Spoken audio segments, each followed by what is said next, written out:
अरे पप्पू, तुम सालाना एग्जाम में फेल हो गए हो, पता है तुमको?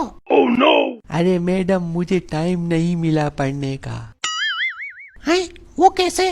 Oh no! मैडम, साल में कितने दिन होते हैं? 365। रोज आदमी 8 घंटे तो सोता है, तो 8 घंटे के हिसाब से 122 दिन हो गए। 365 में से 122 गए तो 243 दिन बच गए।